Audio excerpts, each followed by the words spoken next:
अस्सलाम वालेकुम नाज़रीन, मैं हूं आपका मेज़बान सैयद ज़ीशान हैदर और आप देख रहे हैं मेरा यूट्यूब चैनल सदार टेलीमीडिया। इशफाकनामा के 102 प्रोग्राम के साथ आपकी खिदमत में हाजिर हूं। आइए शुरू करते हैं आज का इशफाकनामा। नाज़रीन, इशफाक साहब फरमाते हैं, पुराने वक्तों में किसी हाकिम ने एक बड़ी गुजरगाह के बीचों बीच एक चट्टानी पत्थर ऐसे रखवा दिया कि गुजरगाह बंद होकर रह गई। उसने अपने एक पहरेदार को नज़दीक ही एक दरख्त के पीछे छुपा कर बैठा दिया ताकि वो आते जाते लोगों के रद्द अमल को सुने और उसे आगाह करे। इत्तेफाक से जिस पहले शख्स का उस गुजरगाह से गुजरना हुआ वो शहर का मशहूर ताजर था, जिसने बहुत ही नफरत और हकारत से सड़क के बीचों बीच रखी हुई इस चट्टान को देखा, ये जाने बगैर कि यह चट्टान तो हाक में वक्त नहीं रखवाई थी। उसने हर उस शख्स को बेनक्त और बेहिसाब बातें सुनाई जो इस हरकत का जिम्मेदार हो सकता था। चट्टान के इर्द गिर्द उस शख्स ने एक दो चक्कर लगाए और चीखे और दाड़े मार कर कहा कि अभी जाकर आला हकाम से इस हरकत की शिकायत करेगा और जो कोई भी इस हरकत का जिम्मेदार होगा उसे सजा दिलवाए बगैर आराम से नहीं बैठेगा। इसके बाद वहां से तामीराती काम करने वाले एक ठेकेदार का गुजर हुआ। उसका रद्द अमल भी उससे पहले गुजरने वाले ताजर से मुख्तलिफ नहीं था, मगर उसकी बातों में वैसी शिद्दत और घन गरज नहीं थी जैसे पहले वाला ताजर दिखा कर गया था। आखिर इन दोनों की हैसियत और मर्तबे में नुमाया फर्क भी तो था।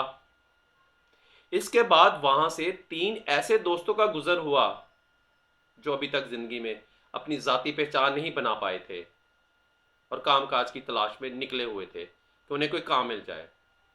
उन्होंने चट्टान के पास रुककर सड़क के बीचों बीच ऐसी हरकत करने वाले को जाहिल, बेहुदा और घटिया इंसान थे तशबीह दी। सब कह के लगाते और हंसते हुए अपने घरों को चल दिए।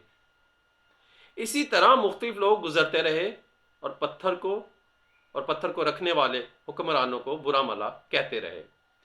इस चट्टान को सड़क पर रखे अभी 2 दिन गुजर गए कि वहां से एक मफलूकुल हाल और गरीब किसान का गुजर हुआ।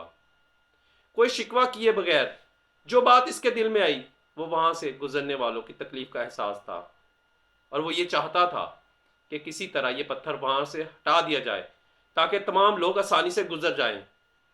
उसने वहां से गुजरने वाले राहगीरों को दूसरे लोगों की मुश्किलात से आगाह किया और उन्हें जमा होकर वहां से पत्थर हटवाने की मदद की दरख्वास्त की और बहुत से लोगों ने मिलकर जोर लगाकर चट्टान नुमा पत्थर वहां से हटा दिया। जैसे ही ये चट्टान वहां से हटी तो नीचे से एक छोटा सा गड्ढा खोदकर उसमें रखी हुई एक संदूक की उसे नजर आई, जिसे किसान ने खोलकर देखा तो उसमें सोने का एक टुकड़ा और खत रखा था जिसमें लिखा हुआ था कि हाकिम वक्त की तरफ से इस चट्टान को सड़क के दरमियान से हटाने वाले शख्स के नाम, जिसकी मुस्बत और अमली सोच ने मसाइल पर शिकायत करने की बजाय उसका हल निकालना ज्यादा बेहतर जाना। अंधेरों की शिकायत करने से तो बहुत बेहतर था अपने हिस्से का एक दिया जलाते जाते। नाज़रीन, ये था हमारा आज का प्रोग्राम। उम्मीद है आपको पसंद आया होगा। अगले प्रोग्राम तक के लिए मुझे इजाज़त दीजिए। अल्लाह हाफिज़।